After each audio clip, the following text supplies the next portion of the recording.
자, 안녕하세요. 여러분. 신기방기 건설현장 기사의 저자 한현철입니다. 자, 오늘 2018년 필답형 1회차 해설 강의 들어가겠습니다. 자, 첫 번째 문제. 산업안전보건법령상 비, 눈, 그 밖에 기상상태 악화로 작업을 중지시킨 후 그 비계에 더 작업을 할 때 작업 시작 전 점검사항 4가지를 작성하시오라고 했는데, 자, 첫 번째 문제부터 제일 많이 나온 문제가 나왔네요. 최다 빈출입니다. 최다 빈출. 좀 색깔을 바꿔보고요. 자, 첫 번째. 손잡이의 탈락 여부. 두 번째, 발판 재료의 손상 여부 및 부착 또는 걸림 상태. 세 번째, 연결 재료 및 연결 철물의 손상 또는 부직 상태. 기둥이 치마, 변형, 변이 또는 흔들림 상태. 해당 비계의 연결부 또는 접속부의 풀림 상태. 보통 손발 연기해라고 하거든요. 손발 연기는 암기법을 외우는데, 요즘에 어떻게 나오냐면, 5가지를 물어보면서 뭘 제외하라고 합니다. 그럼 예를 들어서 첫 번째, 손잡이의 탈락 여부를 제외하고 5가지 쓰라고 했으면은 2, 3, 4, 5번이 써지겠죠. 그러면 이 4개만 써졌네요. 그래서 추가적으로 하나 더 외워야 합니다. 여섯 번째, 로프의 부착 상태 및 매단 장치의 흔들림 상태. 암기 팁을 드리자면 손발 연기회로입니다. 손발 연기회로. 이렇게 해서 여러분들이 암기하시면 되는 거고, 이 문제는 최다 민출 중에서 정말 제일 많이 나왔습니다. 약 10년 동안 제일 거의 산왕기랑 관왕기, 산왕상기에서 거의 한 20번 넘게 나왔던 문제가 될 것 같습니다. 자, 넘어가겠습니다. 자, 두 번째. 집안의 동상에 주요 인자를 2가지를 작성하시오라고 나왔습니다. 자, 첫 번째. 흙의 투소성에 들어가고요. 두 번째. 동결 온도의 유지 기간. 세 번째. 모세관 상승고의 크기. 네 번째, 지하 수위입니다. 그렇기 때문에 이 문제도 역시나 자주 나오거든요. 역시나 이거는 별표 1개 쳐드리겠습니다. 자, 넘어가겠습니다.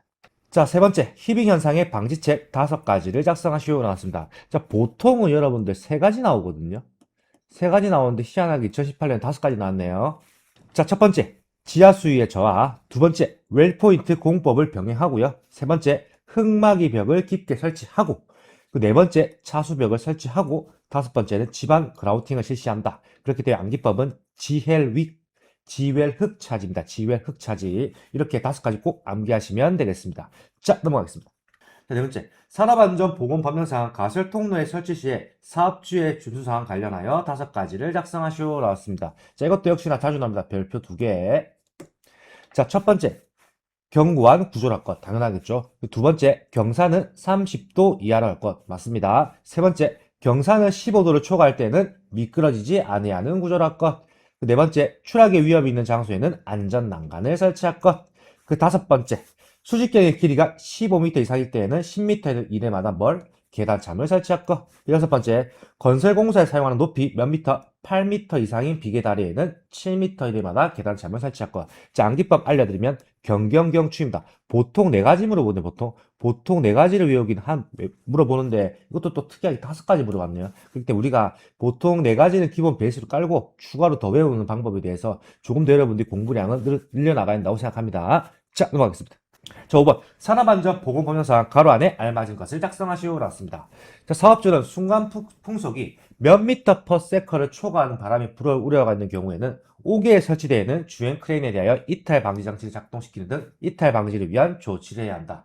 순간 풍속이 몇 미터 퍼 세컨일까요? 자, 답 한번 보시죠. 이거는 30미터 퍼 세컨입니다. 자, 넘어가겠습니다. 자, 6번. 하인리가 제시한 재예방의 4원칙을 작성하시오. 이거 자주 나오죠. 별표 1개. 그리고 여러분들 이거는 필기 때도 자주 보셨던 내용이죠. 필기 때. 첫 번째, 예방 가능의 원칙. 모든 재해는 예방이 가능하다. 두 번째, 손실 우연의 원칙. 그건 뭐다? 사고의 결과 손실은 우연히 발생한다.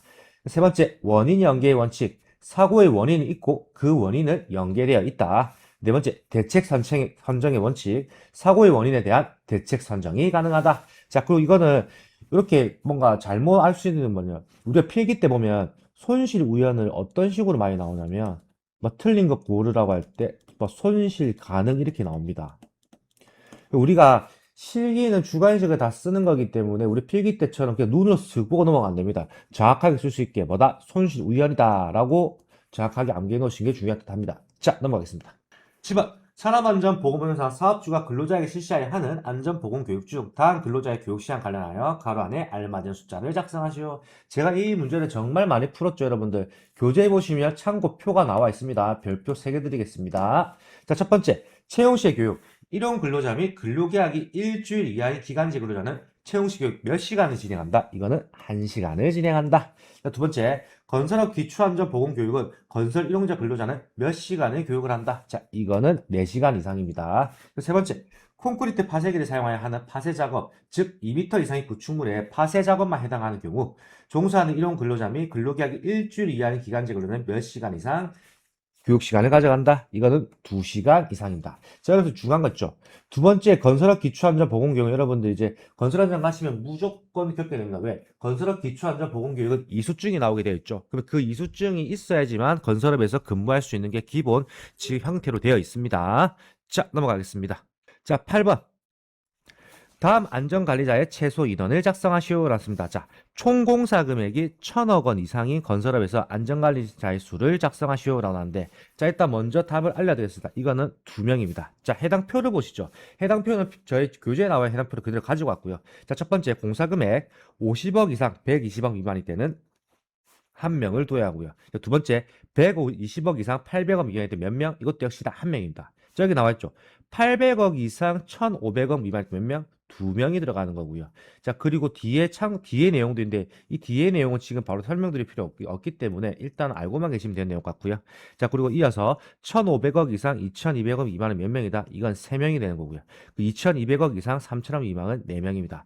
보통 이쪽 패턴에서만 다 나오게 됐습니다. 제가 표로 참고표 드린 대로. 근데 밑에 3,000억부터 8,500억까지 나올 수도 있겠지만 지금까지 나왔던 적은 한 번도 없던 내용입니다. 이는 어느 정도 여러분들이 여유가 되신다면 밑에 표까지 다 같이 암기해 놓으시는 게 좋을 것 같습니다.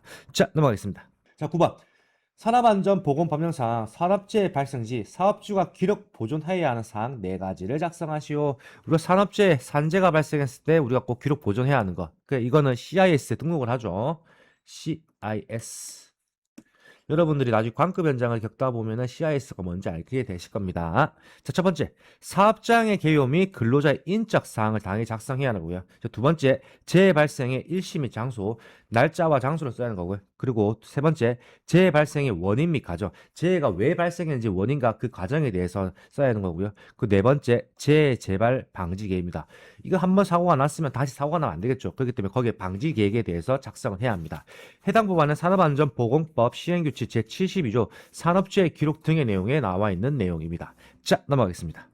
자, 10번. 산업안전보건법령상 안전보건총괄 책임자 지정 대상 사업으로 상시 근로자가 50명인 이상인 사업의 종류 2가지와 직무 2가지를 작성하시오라고 나왔습니다. 상시 근로자가 50명 이상일 경우에는 사업의 종류 첫 번째 선박 및 보트 건조업입니다. 배 만든 거겠죠. 자, 두 번째 1차 금속 제조업, 세 번째 토사석 간업입니다. 자, 이거는 지금 종류 2가지를 쓰라고 했기 때문에 선박 및 보트 건조 같이 되는 거고요. 그러니까 1차 금속 제조업 및 토사석 간업 같이 쓰시면 됩니다. 뭐 이렇게 3가지 이렇게 표현하셔도 되긴 되는데 그래도 우리는 요거에 대해서 정확하게 알아야 하기 때문에 일단 이 내용은 전부 다 암기해 놓으시는 게 좋을 듯 합니다. 자, 그리고 안전보건 총괄 책임자의 직무죠. 자, 저희 이 직무에 대한 내용은 여러분들 거기 나와 있죠. 우리 교재에 보시면 필수 암기법령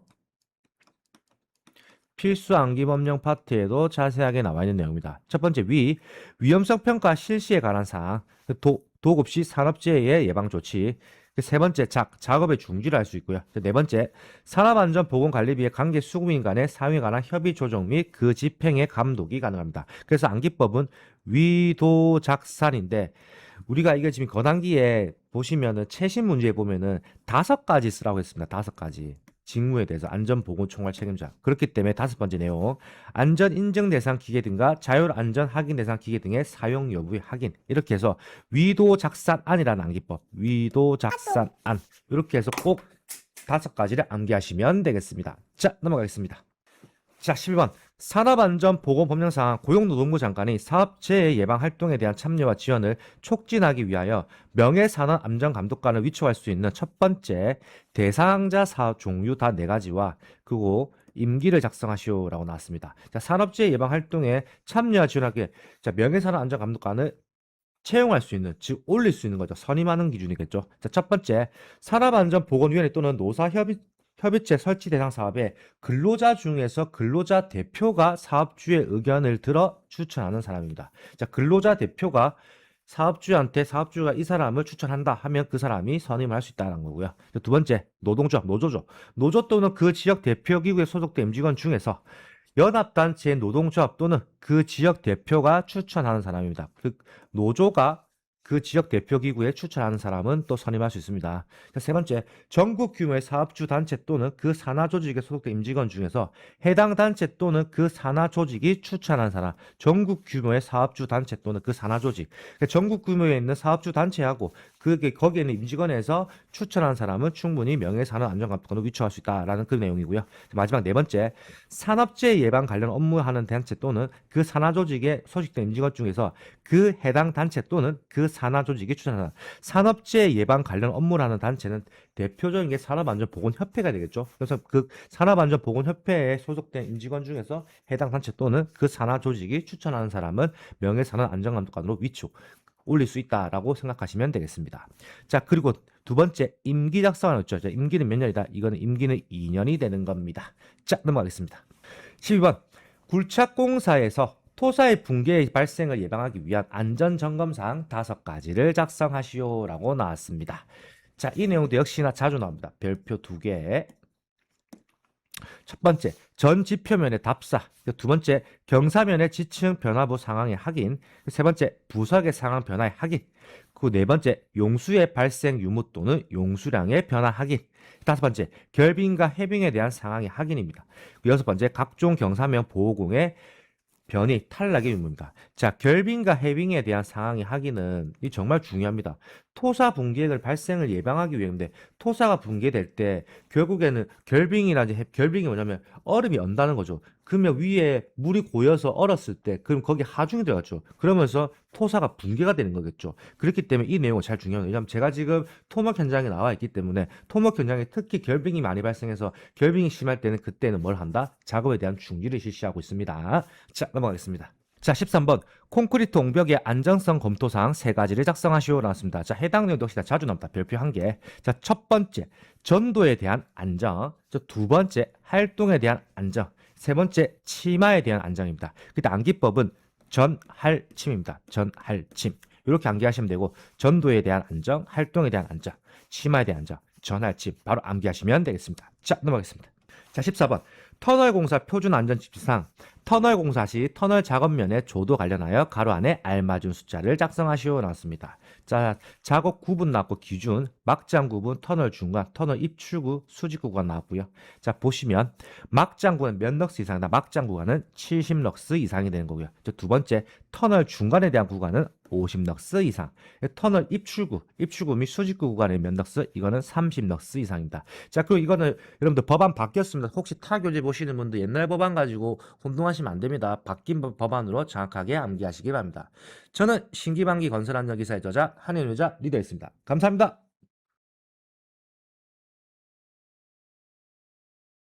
자, 안녕하세요. 신기방기 건설안전기사의 저자 한효자 리더입니다. 저는 2018년 필답형 2회차 해설 강의 들어가겠습니다. 자, 첫 번째 문제. 산업안전보건법령상 건설업 중 유해위험 방지 계획서 제출 대상 사업이다. 가로 안에 알맞은 내용을 작성하시오 나왔습니다. 자, 보기 보시죠. 연면적 몇 제곱미터 이상의 냉동, 냉장, 창고 시설의 설비 공사 및 단열 공사일 거예요. 자, 아시는 내용이죠. 이거는 5천 제곱미터 이상의 냉동, 냉장, 창고입니다. 자, 이어서 최대 지강 길이가 몇 미터 이상인 교량 건설 등의 공사인가? 자, 이것도 아시는 내용이죠. 이거는 50m입니다. 50m.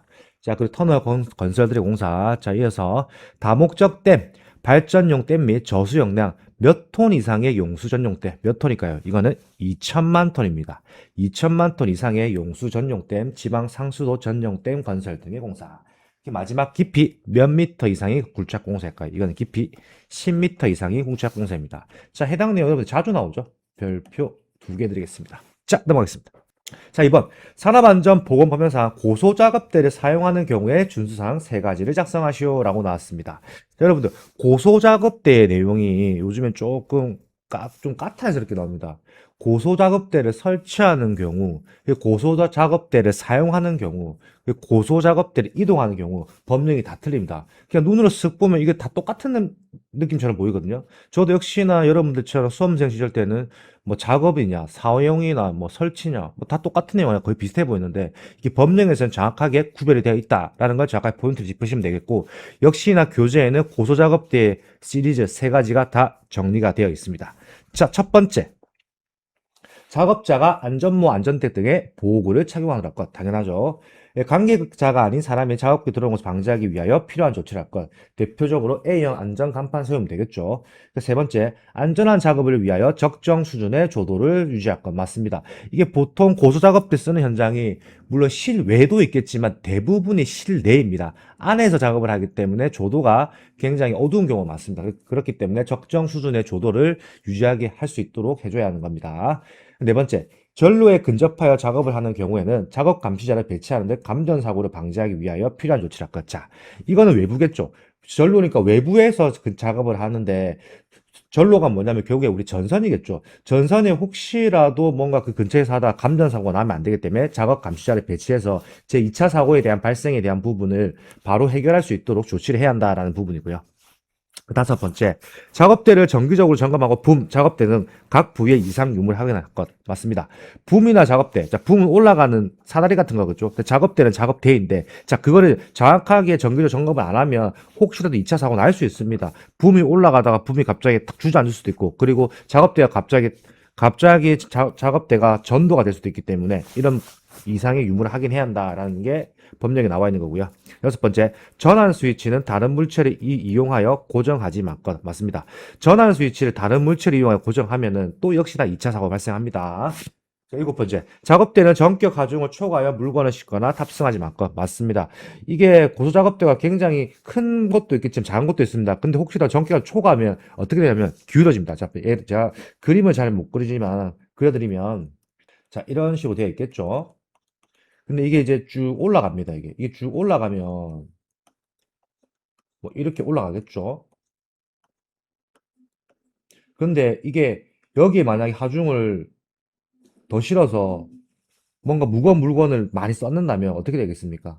이게 그대로 기울어져 버리겠죠. 그럼 그대로 장비가 전도가 되는 거다. 장비만 전도만 되면 그나마 다행이겠지만 보통의 사람이 타 있죠. 왜? 이거 올라가려면 사람이 조작을 해야 하거든요. 그러면 이거 올라갈 사람이 여기 타 있겠죠. 그럼 그 사람은 그대로 떨어진 거죠. 그래서 고소작업대에서 떨어짐에 의해서 결국 사망사고 나는 경우가 요즘에 자주 발생하고 있습니다. 자, 그럼 마지막 여덟 번째. 작업대 붐대를 상승시킨 상태에서 탑승자는 작업대를 벗어나지 말 것. 맞습니다. 붐대를 상승시켜 놨는데 탑승자가 작업대를 벗어나면 역시나 마찬가지로 전도가 될 수 있기 때문에 그렇습니다. 자, 넘어가겠습니다. 3번, 산업안전보건명령상 사업주가 근로자의 위험을 방지하기 위하여 채석 작업을 하는 때에는 채석 작업 계획을 작성하고 그에 따라 작업을 하도록 해야 한다. 그 작업 계획서 내용을 네 가지를 작성하시오라는 나왔습니다. 자, 해당 내용 역시나 자주 나옵니다. 별표 1개. 자, 첫 번째, 노천 굴착과 갱내 굴착의 구별 및 채석의 방법을 작업 계획서에 포함해야 하고요. 그 두 번째, 굴착면의 높이와 기울기 역시나 작성을 해야 합니다. 세 번째, 굴착면의 소단의 위치와 넓이를 작성해야 하고요. 그리고 네 번째, 갱내에서의 낙반 및 붕괴 방지 방법을 작성을 해야 합니다. 그리고 이어서 발파에 대한 방법이 있고요. 암석의 분할 방법이 있고요. 암석의 가공 장소가 있습니다. 저는 이 세 개의 내용을 지금 현장에 쓰고 있습니다. 왜? 제가 지금 토목 현장에 나와 있기 때문에 발파 방법을 이 내용을 다 작성을 하고 있습니다. 여덟 번째, 사용하는 굴착기계, 분할기계, 적재기계 또는 운반기계의 종류에 및 성능. 맞습니다. 굴착기계 등에 대해서 종류 및 성능에 대해서 작성해야겠죠. 고요. 아홉 번째, 토속 또는 암석의 적재 및 운반 방법과 운반 경로. 맞습니다. 이게 결국에는 트럭에 실어서 나가겠죠. 트럭에 실어 나갈 때 운반 방법하고 운반 경로가 어떻게 되느냐. 이거를 어디로 나갈 거랍니다. 예를 들어서 좁은 도로에 대한 통로의 공사를 하는데 이게 나가야 하는데 운반 경로가 안 나온다면 결국에는 암석을 싣고 나서 못 나가겠죠. 못 나가면 어떻게 됩니까? 교통에 대한 통제도 마비가 되고 그리고 뭔가 다른 공정에 다 밀려버리겠죠. 그렇기 때문에 거기에 대한 자각계획서 내용이 있어야 한다. 마지막 10번, 표토 또는 용수의 처리 방법. 맞습니다. 용수의 처리 방법 역시나 작성하고 있거든요. 용수의 처리, 이 물을 어떻게 처리할 거냐. 그 처리 방법도 역시나 자각계획서 내용에 포함되어야 한다라고 생각하시면 되겠습니다. 해당 내용도 자주 나오는 문제니까 여러분들 잘 정리하시면 되겠습니다. 자, 넘어가겠습니다. 네 번째, 산업안전보건법령상 하역작업을 할 때 화물 운반용 또는 고정용으로 사용할 수 없는 섬유로표의 사용 제한 조건입니다. 사용할 수 없는 섬유로표의 사용 제한 조건. 이건 좀 쉽습니다. 자, 첫 번째, 꼬임이 끊어진 거, 사용할 수 없는 거니까요. 그리고 심하게 손상되거나 부식된 거. 맞겠죠? 꼬임이 끊어지거나 심하게 손상되거나 부식된 걸 사용하면 2차 사고가 나겠죠? 자, 넘어가겠습니다. 자, 5번 문제. 하인리의 재예방 대책 5단계를 순서대로 작성하시오 라놨습니다. 자, 해당 문제 여러분들 이건 필기에서 자주 봤던 내용이겠죠. 필기. 자, 첫 번째 1단계 안전에 대한 조직, 두 번째 사실의 발견, 세 번째 분석, 그 네 번째 시정책의 선정입니다. 그 다섯 번째는 시정책 적용인데, 자, 여기에 대한 재미난 암기법을 알려드리겠습니다. 자, 암기법 색깔 바꿔볼게요. 안, 사, 분, 시정적입니다. 그래서 안사분 시정적이라 하는데, 자, 보십시오. 안사분은 앞글자 따서 외우겠지만은 4단계랑 5단계가 틀리죠. 왜? 좀 색깔 좀 바꿔보면 시정책의 선정이 있고 시정책의 적용이 있거든요. 그러면 시정책은 똑같은 말이죠. 그렇기 때문에 시정적이라고 외우는 거죠. 그럼 시정책의 선정이 바로 나오고 시정책의 적용이 바로 나오게 되어 있는 겁니다. 그렇게 해서 4, 5단계에도 안 헷갈리게 잘 암기하시면 되겠습니다. 자, 넘어가겠습니다. 자, 6번. 산업안전보건법령상 가로 안에 알맞은 안전보건표제 색채의 기준을 작성하시오라고 나왔습니다. 자, 보시죠. 색도의 기준 7.5R 414 용도는 금지, 정지 신호, 소화설비 및 그 장소 유해 행위의 금지, 경고, 화학물질 취급 장소의 유해 위험 경고입니다. 7.5R 414 이거는 우리가 다 아는 내용이겠네요. 빨간색이 되는 거겠죠. 자, 이어서 5Y 8.5 12 경고, 화학물질 취급 장소의 유해 위험 경고, 이외 위험 경고, 주의 표지 또는 기계 방호물을 사용하는 장소에 표현한 거고요. 자, 이것도 아는 내용이겠죠. 5Y 이거는 노란색입니다. 노란색. 자, 이어서 마지막. 자, 색채는 주어졌네. 색채는 파란색이고요. 자, 색도의 기준을 물어봤네요. 자, 용도는 지시고요. 사용례는 특정 행위의 지시 및 사실의 고지입니다. 자, 이것도 역시나 알려드리면 2.5 pb 40입니다. 4분의 10. 그러니까 이게 10분의 4가 되는 거거든요. 근데 이거는 그냥 외울 때는 40 이렇게 외우시면 되는 거고요. 자, 오른쪽에 해당 참고표가 나와 있죠. 지금 나오시죠. 자, 해당 참고표 여러분들 다 외우셔야 합니다. 왜? 여기서 어떤 숫자가 빠지고 어떤 내용이 빠지고 나올지 모릅니다. 그렇기 때문에 해당 표는 꼭 암기하시길 바랍니다. 자, 넘어가겠습니다. 자, 7번. 산업안전보건법령상 교육시간 관련하여 가로 안에 알맞은 내용을 작성하시오라고 나왔는데, 제가 이 해설을 하기 전에 제가 방금 신기반기로 합격한 회원분이랑 통화를 했습니다. 지금 이제 신규 교육을 가야 하는데 몇 시간 교육을 받아야 하나요? 라고 물어봐서 제가 기억이 안 나실까요? 라고 물어보니까 지금 기억이 안 난다 하더라고요. 그 말은 뭐냐면 우리가 암기라는 이 과목 자체, 암기라는 이 시험 자체가 그게 산암기, 건암기, 산안상기 다 암기 시험이거든요. 결국에는 우리가 휘발성이 강합니다. 그럼 우리가 공부할 때 잘 외워야 하는 방법이거든요. 자, 이걸 왜 제가 설명해 드리는지 제가 좀 해설을 하면서 설명해 드릴게요. 자, 첫 번째. 안전보건관리 책임자를 물어봤고요. 그 교육시간 신규 교육과 보수 교육을 물어봤습니다. 자, 신규 교육은 몇 시간이고 보수 교육 몇 시간인 건데, 자, 안전보건관리 책임자는 동일합니다. 6시간, 6시간. 둘 다 동일하거든요. 신규든 보수든. 자, 이어서 안전관리자. 자, 여러분들 이제 안전관리자 되시겠죠? 혹은 안전관리 전문기관의 종사자는 신규 교육은 몇 시간이고 보수 교육 몇 시간인가? 자, 신규는 34시간. 보수는 24시간이 됩니다. 자, 이어서 보건관리자. 산인생 따신 분도 보건관리자 되시겠죠? 보건관리 전문기관의 종사자는 몇 시간이다? 교육시간. 역시나 마찬가지입니다. 34시간 신규, 보수교육도 역시나 24시간입니다. 자, 이어서 마지막. 재예방 전문 지도기관의 종사자는 신규 교육 몇 시간이냐? 역시나 마찬가지입니다. 34시간. 그리고 보수교육도 24시간이 됩니다. 자, 여기서 오른쪽에 해당 표를 짠 하고 보여드릴게요. 자, 보시면 여기 교재에 나와 있거든요. 여러분들. 신기한 게 하나 있죠. 안전검사기관과 성명기관 종사자에서 이 밑에 부분은 다 34시간, 24시간 동일합니다. 자, 여기서 차이는 딱 두 개만 있습니다. 안전보건관리 책임자와 안전보건관리 담당자거든요. 자, 안전보건관리 책임자는 신규 교육시간 아까 말씀드렸듯이 6시간, 6시간입니다. 근데 안전보건관리 담당자는 신규 교육이 없습니다. 교육 안 들어도 돼요. 그 보수교육만 8시간이다. 그럼 차이가 뭐냐면 안전보건관리 책임자와 안전보건관리 담당자만 정확하게 암기해 놓으시면 나머지 시간은 신규 34, 보수 24, 24, 34, 24가 된다. 이렇게 신규는 34, 보수는 24. 이렇게 딱 암기해 놓으신다면 여러분들 절대 틀릴 일이 없습니다. 차이는 안전보건관리 책임자와 안전보건관리 담당자다. 이렇게만 아시면 되겠습니다. 자, 넘어가겠습니다.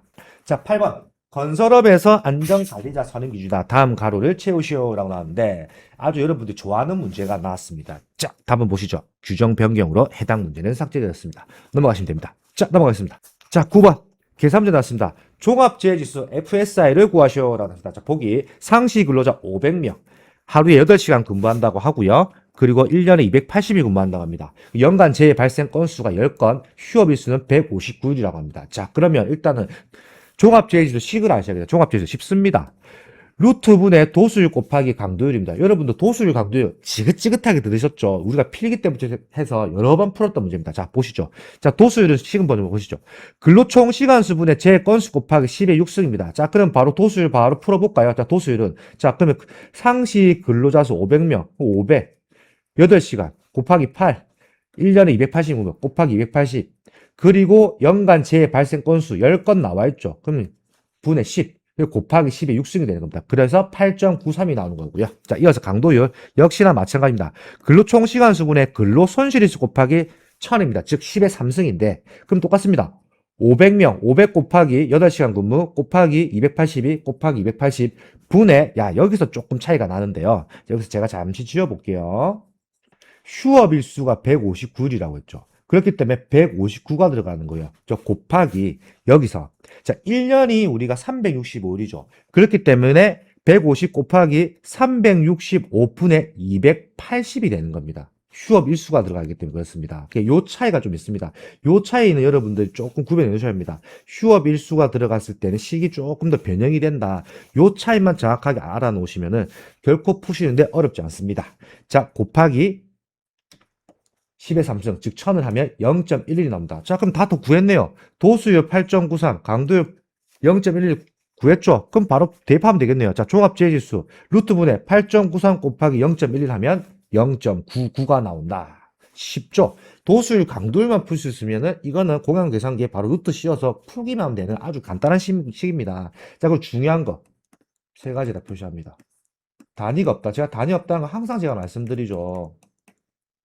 혹시라도 다 풀고 0.99% 썼다. 틀리게 되는 겁니다.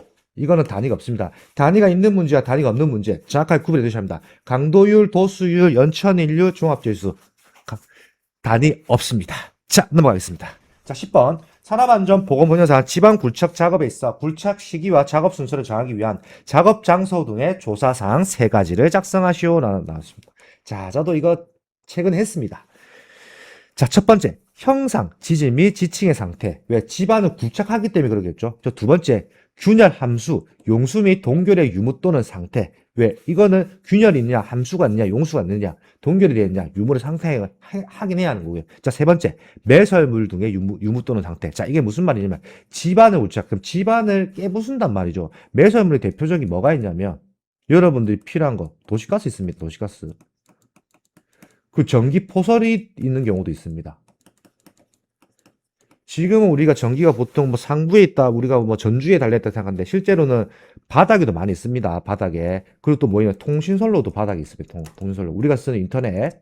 지금 여러분들이 보고 계시는 유튜브도 역시나 통신선로에 의해서 와이파이가 터지고 다 하는 거 아니겠습니까? 그렇기 때문에 매설물이 뭐가 있는지 확인해야죠. 그거 있는데 막 파버리면은 다른 피해가 발생하겠죠. 자, 그럼 마지막 네 번째. 집안의 지하 수위 상태입니다. 왜? 집안 밑에 지하수가 있는데 그 뭔가 물이 얼마나 있는지 그 상태를 알아야겠죠. 자, 여기서 암기법은 평균 매집입니다. 평균 매집. 평균 매집. 이렇게 해서 외우시면 되고. 그러니까 결국 무조건 외우는 게 아니고 집안 굴착을 하는데 이게 왜 해야지라고 조금 더 생각을 하면서 외우시다 보면 이해하시기가 훨씬 더 편할 겁니다. 그리고 저는 현직에 있기 때문에 그 사항에 대해서 제가 설명을 잘 해드리잖아요. 자, 넘어가겠습니다. 자, 12번 산업안전보건법령상 승강기의 종류를 4가지 작성하시오라고 나왔습니다. 자, 이것도 굉장히 쉽습니다. 자, 보시죠. 자, 첫 번째 승객용 엘리베이터입니다. 우리가 승객용 엘리베이터 작성하죠. 여러분들이 타는 엘리베이터가 승객용 엘리베이터입니다. 자, 두 번째 승객 하물용 엘리베이터. 자, 이건 뭐냐면 승객과 하물이 동시에 탈 수 있는 거다. 동시에. 이해되죠? 승객도 탈 수 있고 하물도 탈 수 있다. 자, 세 번째, 화물용 엘리베이터. 화물 전용 엘리베이터입니다. 우리가 이거 보통 가면 마트나 백화점 가면은 근무하시는 분들 알 겁니다. 화물 전용 엘리베이터가 따로 있죠. 그 네 번째, 역시나 마찬가지입니다. 소형 화물용 엘리베이터. 이 보통 우리 음식점 가면 있는 거죠. 음식점에 큰 음식점 가면은 1층과 2층을 크게 쓰는데 보면은 그 내부에 엘리베이터가 있죠. 그러면 음식이 1층에서 바로 올라오지 않습니까? 엘리베이터로. 그렇기 때문에 소형 화물용, 즉 음식점 생각합니다. 음식점. 큰 식당. 큰 식당에 가면 이런 거 많이 설치되어 있죠. 큰 식당 가면. 자, 그리고 마지막. 우리가 항상 타는 겁니다. 에스컬레이터입니다. 에스컬레이터. 그러니까 승강기의 종류 및 특징을 오른쪽 표를 보시면은, 자, 승용 엘리베이터는 사람 운송, 승용 화물용 엘리베이터, 소형 화물 엘리베이터, 에스컬레이터 해당 특징에 대해서도 다 지필이 되어 있고 교재에 나와 있는 내용입니다. 교재 보시면서 여러분들 한 번 더 정리하시면 되겠습니다. 자, 넘어가겠습니다. 10번 거푸집 및 지보공 시공 시 고려할 하중을 두 가지 고르시오라고 나오는데, 자, 우리가 거푸집 및 지보공 시공할 때 고려해야 될 하중이 있습니다. 왜냐하면 우리가 거푸집과 지보공을 설치하는데 밑에 하중이 결국에 그 밑에 뭐가 있는지 알아야죠. 그 모르고 무조건 설치했다가 만약 진흙이면 어떻게 되겠습니까? 그러면은 그대로 푹 들어가겠죠. 자, 첫 번째 연직 방향의 하중을 고려를 해야 하고요. 자, 두 번째 횡 방향의 하중, 가로에 대한 하중을 여러분들 꼭 계산하셔야 합니다. 그 세 번째, 콘크리트 층압. 콘크리트가 부어졌을 때 그 하중이 어떻게 되는지 그걸 아셔야 합니다. 무조건 때리 부어 부으면은 건물 무너지겠죠. 그 네 번째, 특수 하중. 이건 좀 특별한 상황에서 발생한 하중에 대해서 이걸 고려할 하중에 들어가는 겁니다. 이렇게 암기하시면 되겠습니다. 자, 넘어가겠습니다. 자, 13번. 흙막이 공사를 할 경우 주변 치마에 대한 원인을 세 가지 작성하시오. 라습니다. 자, 흙막이 공사인데 제가 이거 저희 선배님이 지금 새만금 좀 저기 전라도에 새만금 쪽 공사하신데 거기서 한번 이런 상황이 생겼더라고요. 그래서 여기에 대한 치마의 원인 세 가지를 제가 알려드리겠습니다. 첫 번째, 흙막이 벽의 변형입니다. 흙막이 벽이 변형이 되니까 주변 치마에 대한 원인이 되었고요. 자, 두 번째, 지하 수위의 전화. 지하 수위가 계속 저하가 되다 보니까는 또 주변 치마의 원인이 되었고요. 세 번째, 이게 중요했습니다. 세립 토사 유출입니다. 토사가 유출이 되다 보니까 주변이 치마가 되었던 겁니다. 그래서 제가 새만금 공사할 때 이런 상황을 제가 한번 겪고 제가 선배를 통해서 한번 들었던 내용이거든요. 이 내용 여러분들 약간 이런 식으로 조금 연결해 가면서 생각을 하시다면 좀 더 암기하시기가 편할 겁니다. 자, 넘어가겠습니다. 14번. 집안의 동상의 주요 인자를 두 가지 쓰시오. 자, 집안. 즉 다른 말로 하면 이것도 흙이라고 나오는 경우도 있습니다. 흙의 동상 주요 인자 두 가지 쓰라는 경우도 있는데 이것도 집안이랑 흙이랑 똑같은 말입니다. 자, 첫 번째 흙의 투수성입니다.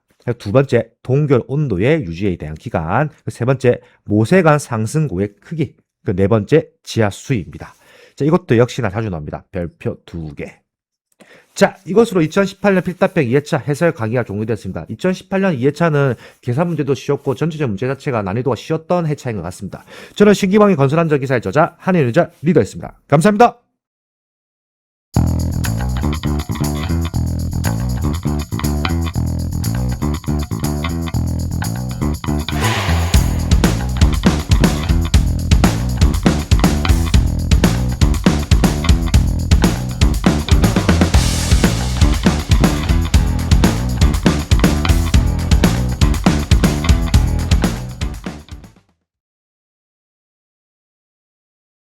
자, 안녕하세요 여러분. 신기방위 건설안전 기사의 저자 한혜자 리더입니다. 자, 오늘 2018년 필답형 4회차 해설 강의 들어가겠습니다. 자, 첫 번째 문제. 산업안전보건법령상 하역 작업을 할 때 사업주가 화물 운반용 또는 고정용으로 사용할 수 없는 섬유로프의 조건 두 가지를 작성하시오로 나왔습니다. 자, 이 문제 오랜만에 나왔죠. 오랜만에. 근데 이건 되게 답안이 쉽습니다. 자, 첫 번째, 꼬임이 끊어진 것. 두 번째, 심하게 손상 또는 부식된 것. 말 그대로 꼬임이 끊어지거나 심하게 손상되거나 부식된 건 당연히 사용하면 안 되겠죠? 자, 넘어가겠습니다. 자, 2번. 산업안전보건법령상 근로자가 작업이나 통행 등으로 인하여 전기, 기계, 기구 또는 전로 등의 충전 부분에 접촉하거나 접근함으로써 감전 위험이 있는 충전 부분에 대하여 감전을 방지하기 위하여 사업주가 해야 하는 방호 조치를 작성하시오라고 나왔는데, 자, 이거는 보통 5가지 들어가면 5가지. 자, 근데 여기서 자, 이 문제는 여러분들 작업형도 나옵니다. 작업형. 별표 2개. 자, 첫 번째. 충전부가 노출되지 아니하도록 폐쇄형 위험이 있는 구조랄 것. 두 번째, 충전부에 충분한 절연 효과가 있는 방호망 또는 절연 덮개를 설치할 것. 충전부는 내구성이 있는 절연물로 완전히 덮어 감쌀 것. 이렇게 나왔는데요. 자, 여기서 중요한 게 있죠. 암기법 보시면 지금 여기 색깔이 충충충은 빨간색이고 가연이는 파란색이죠. 자, 이게 암기법입니다. 자, 아래로 가서 암기법 먼저 알려드릴게요. 충충충 가에는 이렇게 해서 조사의 중간에 넣어가지고 뒤에 말을 붙여 넣으면 좀 더 암기하기가 편합니다. 저도 수험생 때 그런 식으로 외웠습니다. 자, 4번. 발전소, 변전소 및 개폐소 등 구획되어 있는 장소로서 관계 근로자가 아닌 사람의 출입이 금지된 장소에서 충전부를 설치하고 위험 표시 등의 방법으로 방호를 강화할 것. 자, 이거 맞겠죠? 발전소 및 변전소, 개폐소 등은 말 그대로 울타리가 쳐져 구획되어 있는 장소라는 말 자체가 울타리가 쳐져 있겠죠. 울타리가 쳐져 있는 곳에는 관계 근로자가 아닌 사람의 출입이 금지되는 게 당연한 거겠죠. 그럼 그곳에는 충전부를 설치를 하고 위험 표시 등의 방법으로 방호를 강화할 것. 이렇게 해놓으면은 뭔가 감전을 방지하기 위한 위험 대책이 되겠죠. 자, 다섯 번째. 전조위, 철탑이 등 격리되어 있는 장소로서 관계 근로자가 아닌 사람의 접근한 우려가 없는 장소에 충전부를 설치할 것. 맞는 말이겠죠. 자, 여러분들 전주위나 철탑 위에 아무나 올라갈 수 있습니까? 저도 진짜 철탑 위는 제가 예전에 그 기억이 납니다. 유튜브에 보면은 극한 직업 있습니다. 극한 직업에 철탑 위에 올라간 근로자의 영상을 본 적이 있는데 정말 무섭더라고요. 저는 그 올라가라 해도 못 올라갈 것 같습니다. 너무 위험해가지고. 그런 장소에는 아무나 못 올라가겠죠. 그 아무나 올라갈 수도 없고 올라가도 진짜 오금이 저려서 아마 힘들 겁니다. 그렇기 때문에 그런 장소에 충전물을 설치한다면 관계 근로자 아닌 사람이 거기에 올라가기 힘들다. 그럼 즉 그 말은 뭐다? 감전을 방지하기 위한 위험 대책이 된다라고 생각하시면 되겠습니다. 자, 암기법은 충충충 가연입니다. 자, 넘어가겠습니다. 자, 3번. 철골공사 표준 안전 작업 지침상 구조 안전에 위험이 큰 철골 구조물 건립 중 강풍에 의한 풍업 등 외압에 대한 내력이 설계되어 있는지 확인해야 할 구조물 5가지를 작성하시오로 나왔습니다. 자, 해당 문제 자주 나오죠. 별표 3개. 24년에도 나왔고 25년도 나왔습니다. 자, 첫 번째, 높이 20m 이상의 구조물. 두 번째, 구조물의 폭과 높이 비가 1대4 이상인 구조물. 3번, 단면 구조에 현저한 차이가 있는 구조물. 4번, 연면적당 철골량이 50kg 평방미터 이하인 구조물. 다섯 번째, 기둥이 타이 플레이트인 흰 구조물. 6번, 이음부가 현장 용접인 구조물입니다. 이렇게 해서 총 6가지가 있는데요. 이 내용은 다 알아놓으셔야 합니다. 왜? 자주 나오기 때문에 그렇습니다. 그렇기 때문에 제가 별표를 3개나 쳐드렸죠. 자, 넘어가겠습니다. 자, 4번. 가로 안에 알맞은 말을 작성하시오로 나왔습니다. 자, 보시죠. 보기. 자, 추락 방지용 방망이의 테두리 높이 및 달기 높이의 인장 속도가 매분 20cm 이상 30cm 이하의 등속 인장 시험을 행한 경우 인장 강도는 몇 킬로그램 이상이어야 한다. 몇 킬로그램? 자, 이거는 1500kg 이상이어야 한다. 자, 방망사 심플에 대한 인장 강도는 그물코의 종류에 따라 다음과 같아라고 해서 나왔습니다. 자, 해당 복이 나왔거든요. 표 나왔고요. 그물코의 폭이 10cm. 방망의 종류, 매듭 없는 방망 240, 매듭 방망은 몇 킬로그램일까요? 자, 이거는 200kg입니다. 자, 5cm 때는 매듭 없는 방망은 없고요. 그 매듭 방망은 몇 킬로그램인가? 이거는 110kg입니다. 자, 해당 표 여러분들 꼭 암기하셔야 합니다. 그리고 이거 법령이 바뀌었습니다. 혹시 타 교재 보시는 분들 옛날 교재 가지고 옛날 법령 외우시면 안 됩니다. 이 교체된 법령으로 꼭 암기하시기 바랍니다. 자, 넘어가겠습니다. 자, 5번. 보일링 현상의 뜻을 간략히 설명하시오라고 나왔습니다. 자, 간략히. 자, 보시죠. 사질토 집안에서 굴착 저면과 흙막이 배변과의 수위 차이로 인해 굴착 저면의 흙과 물이 함께 위로 솟구쳐 오르는 현상을 말한다. 모래의 액상 현상입니다. 보일링, 불불 끓는 겁니다. 우리가 라면 물 끓이듯이 그렇게 생각하시면 되고, 또 저는 또 낚시를 좋아하기 때문에 제가 낚시가 취미인 걸 알고 계실 겁니다. 근데 보일링이 뭐냐면 불불 끓으면서 뭔가 끓어오르는 듯한 현상을 보일링 현상이라고 합니다. 자, 넘어가겠습니다. 자, 6번. 산업안전보건법령상 건설 현장에 사용하는 지게차가 갖춰야 할 사항 5가지를 구하시오라고 나왔습니다. 자, 그럼 이거 먼저 알려드릴게요. 자, 헤드가드가 필요하고요. 헤드가드. 자, 두 번째, 백레스트가 필요합니다. 백레스트. 세 번째, 전조등이 필요하고요. 그 네 번째, 후미등이 필요합니다. 그 다섯 번째, 안전벨트가 필요합니다. 자, 그러면 우리가 여기에 자세한 그림 있죠? 자, 이 그림을 그린다고 좀 고생 많았습니다. 저희가 직접 그린 그림입니다. 자, 헤드가드. 상부의 말 헤드 아닙니까? 머리를 보호하는 거고요. 자, 두 번째 백레스트. 백레스트는 여기 있습니다. 화물이 실어졌을 때 이 화물이 지게차 더 뒤로 들어오지 않도록 여기서 중간에 딱 잡아주는 게 백레스트입니다. 그러니까 그 전조등 다 아시겠죠? 우리가 그 자동차도 전조등 있죠. 말 그대로 전조등 있고요. 그 후미등 뒤쪽이겠죠. 브레이크등 같은 거 생각하시면 되겠죠. 자, 후미등 있고요. 그 안전벨트 제일 중요한 거겠죠. 우리가 운전할 때 안전벨트 꼭 착용해야겠죠. 자, 넘어가겠습니다. 자, 7번 산업안전보건법령상 차량계 하역 운반기계 등 사용하는 작업을 할 때 그 기계가 넘어지거나 굴러 떨어짐으로써 근로자에게 위험을 미칠 우려가 있는 경우 사업주의 조치사항 4가지를 작성하시오라고 나왔습니다. 자, 근로자의 위험을 미칠 우려가 있는 경우 사업주의 조치사항 첫 번째, 유도자를 당연히 배치해야겠죠. 유도자를 배치하면은 뭔가 사고가 났을 때 바로 조치가 가능하겠죠. 두 번째, 집안의 부동치마를 방지한다. 맞습니다. 집안의 부동치마가 방지되어 있으면 근로자의 미칠 우려가 덜하겠죠.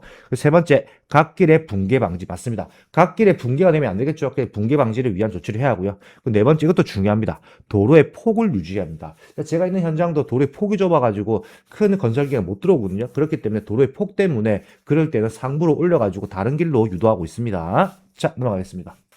자, 8번. 산업안전보건법령상 안전관리자를 두어야 할 수급인은 사업주는 도급인이 사업주가 안전관리자를 선임하지 아니할 수 있는 요건을 2가지 작성하죠. 안전관리자 선임 안 하는 요건이겠죠. 자, 첫 번째.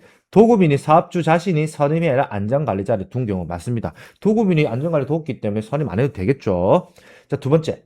안전관리자를 두어야 할 수급인이 사업주의 사업의 종류별로 상시 근로자 수를 합계하여 그 상시 근로자 수에 해당하는 안전관리자를 추가로 선임한 경우 맞습니다. 우리가 상시 근로자 수가 변경될 때마다 그 상시 근로자 수에 맞게 안전관리자 추가로 선임하거든요. 그 요건이 되어 있기 때문에 안전관리자를 선임하지 않아도 된다. 이렇게 이해하시면 되겠습니다. 자, 넘어가겠습니다. 자, 9번. 계산 문제 나왔네요. 자, 보시죠. 근로자 수가 500명이고 근무하던 사업장에서 총 12건의 재해가 발생하여 재해자 수는 15명, 600일의 근로 손실일이 발생하였다. 이 사업장의 첫 번째 도수율, 두 번째 강도율, 세 번째 연천일을 구하라고 했고요. 그리고 단 1일에 9시간에 연 270일 근무한답니다. 참 쉬운 문제네요. 자, 일단 도수율 공식 보시죠. 도수율은 근로 총 시간 수분의 재 건수 곱하기 10의 6승이 되겠죠. 그럼 도수율 바로 풀어보시죠. 자, 여기 나와 있죠. 근로자 수 500명, 그렇기 때문에 500. 그 여기 나와있죠. 1일 9시간 근무 곱하기 9, 연 270일 근무 곱하기 270. 500 곱하기 9 곱하기 270이고요. 자, 여기서 제 건수죠, 도수율은. 제 건수가 12건 나와있죠. 그럼 분의 12, 그리고 곱하기 10의 6승이 되는 거죠. 푸시면 9.88이 나옵니다. 자, 이어서 강도율 넘어가시죠. 밑에는 똑같습니다.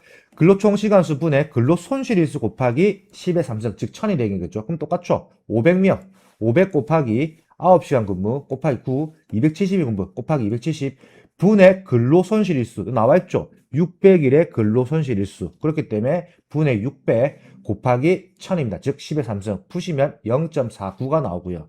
자, 여기서 연천일을 물었죠. 연천일은 원래 근데 2011년에 폐지가 되었습니다. 안 나와야 하는 문제들이 계속 나오고 있어요. 좀 이해가 안 되겠습니다. 자, 연천일 공식 보시죠.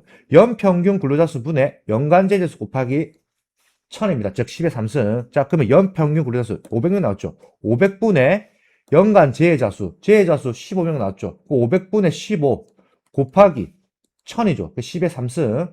푸시면 32 나옵니다. 자, 그래서 중요한 거. 도수율, 강도율, 연천인류, 그리고 종합 재해지수까지 뭐다? 단위가 없다. 혹시라도 뭐 30%, 뭐 9.88% 쓰면 틀린다는 거죠. 절대 단위 없습니다. 단위가 있는 문제와 단위가 없는 문제. 제가 항상 강조를 드립니다. 단위가 있는 거는 단위 써야 하고 단위가 없는 거는 절대 단위 쓰면 안 됩니다. 자, 넘어가겠습니다. 자, 10번. 산업안전보건법령상 사업주가 근로자에게 실시해야 하는 안전보건교육 중 1톤 이상의 크레인을 사용하는 작업 또는 1톤 미만의 크레인 또는 호이스트를 5대 이상 보유한 사업장에서 해당 기계로 하는 작업 시 안전보건교육 내용 3가지를 작성하시오라고 나왔습니다. 자, 저는 이걸 답안을 일단 먼저 알려드리고 그 추가 설명해 드릴게요. 자, 첫 번째 신호방법 및 공동작업에 관한 사항, 방호장치의 종류, 기능 및 취급에 관한 사항, 화물의 취급 및 작업 방법에 관한 사항, 걸고리, 와이로프 및 비상정지 장치 등의 기계 기구 점검에 관한 사항. 그리고 암기법은 신방화걸입니다. 신방화걸. 자, 무슨 말씀드리냐면, 자, 우리의 책 이름은 신기방기가 되는 거죠. 근데 우리가 이거 보면 저는 옛날에 무한걸스가 생각납니다. 무한도전이 남자 멤버들이 나왔고, 무한걸스는 여자 멤버들이 나왔죠. 자, 이것도 마찬가지입니다. 신방화거리를 보면 저는 무한걸스 생각나거든요. 그러니까 신기방기의 여자 버전이다. 그러면 신방화거리다. 이런 식으로 재미나게 외운다면 좀 더 암기하시기가 편할 겁니다. 자, 신기방기는 건설용 리프트 곤돌라의 특별 안전 보건 교육의 교육 내용이 되겠죠. 자, 이거는 반대로 1톤 미만의 크레인 또는 호이스트 5대 이상 보면 사업장에서 해당 기계로 하는 작업 시에 안전 보건 교육 내용이다. 이거는 신방화거리다라고 생각하시면 되겠습니다. 자, 넘어가겠습니다. 자, 12번. 사고 예방 대책의 기본 원리 5단계 중 시정체계 적용 단계 적용한 3를 모두 작성하시오 나서 자, 모두라고 나왔죠. 모두 작성하시오 했을 때 한 개라도 틀리면 안 됩니다. 한 개 틀리면 다 틀린다. 모두라고 썼을 때는 다 써야 하는 겁니다. 이거 하나라도 틀리면 이건 부분 점수가 없습니다. 부분 점수 X. 이 엔지니어링이다. 즉 기술을 뜻하는 거고요. 자, 두 번째 education. 교육을 뜻하는 거죠. 그리고 세 번째 규제 enforcement입니다. 자, engineering, education, enforcement. 영어로 쓰셔도 되고 한글로 쓰셔도 무방합니다. 꼭 암기하시기 바랍니다. 자, 넘어가겠습니다. 자, 12번 TBM, 즉 툴박스 미팅에 관한 내용으로 다음 무릎에 답을 하시오 라습니다. 저도 매일 아침마다 TBM을 실시하고 있습니다. 첫 번째, 소요 시간은 약 몇 분 정도가 적당하다. 자, 이거는 10분입니다. 10분 정도가 적당하고요. 자, 인원은 몇 명 이하로 구성한다. 이거는 10명 이하로 구성한다. 자, 세 번째, 진행 과정은 다음과 같다. 해당되는 내용은 오른쪽 표에 골라 작성하시오 나왔습니다. 자, 표, 도입부 나왔고요. 도입에서 자, 첫 번째는 도입이고요. 자, 두 번째는 뭐가 될까요? 두 번째는 점검에 대한 정비입니다. 점검, 정비. 세 번째, 작업 지시라고요. 자, 네 번째, 뭐가 들어갈까요? 네 번째는 위험에 대한 예측이 들어갑니다. 다섯 번째는 확인 들어가고요. 자, 여기서 좀 애매하게 있습니다. 인원은 왜 10명 이하로 구성해야 한다고요? 자, TBM 툴박스입니다. 말 그대로 둥그렇게 서가지고, 여기 사람들이 쭉 서겠죠? 서가지고 이렇게 해서 구호를 외치고 위험 상황을 전파하는 자리거든요. 그리고 요즘에 TBM은 위험성 평가에 대한 내용도 항상 공유하는 자리가 되고 있습니다. 10명 이하로 하는 거는 너무 사람이 많아버리면은 결국에는 전달이 잘 안 됩니다. 근데 이건 반대로 일군 업체 같은 경우는 아침에 모이면 막 60명, 70명 모이거든요. 그럴 때 뭐를 하냐면은 마이크를 가지고 뒷사람 다 들을 수 있게 하고 그리고 1차적으로 TBM 끝나고 나면 2차적으로 각 부서별 다시 모여가지고 10명 내외로 다시 모여서 다시 TBM 합니다. 그렇기 때문에 이거는 10명 이하로 구성한다라는 이 답안이 적용이 되는 겁니다. 자, 넘어가겠습니다. 자, 13번. 굴착 공사 표준 안전 작업 지시사항, 토사 붕괴 발생을 예방하기 위한 조치사항을 3가지만 작성하시오라고 나왔습니다. 자, 이 문제도 역시나 별표 한 개 자주 나옵니다. 자, 첫 번째, 적절한 경사면의 기울기를 계획할 것 당연하죠. 토사 붕괴를 발생을 예방하기 위한 조치겠죠. 자, 두 번째, 경사면의 기울기가 당초 계획과 차이가 발생하면 즉시 재검토하여 계획을 변경할 것 맞습니다. 이것 때문에 뭐를 하냐? 항상 설계 변경이 들어가고 구조 검토가 항상 다시 들어가게 되어 있습니다. 저도 이 현장에서 자주 하고 있습니다. 진입 현장에서. 자, 세 번째, 활동할 가능성이 있는 토석은 제거할 건 맞습니다. 활동할 가능성, 즉 움직일 수 있는 토석은 빨리 제거하기 맞습니다. 자, 네 번째, 경사면의 하단부에 압성토 등 보강법 공법으로 활동에 대한 저항 대책을 강구할 것 맞습니다.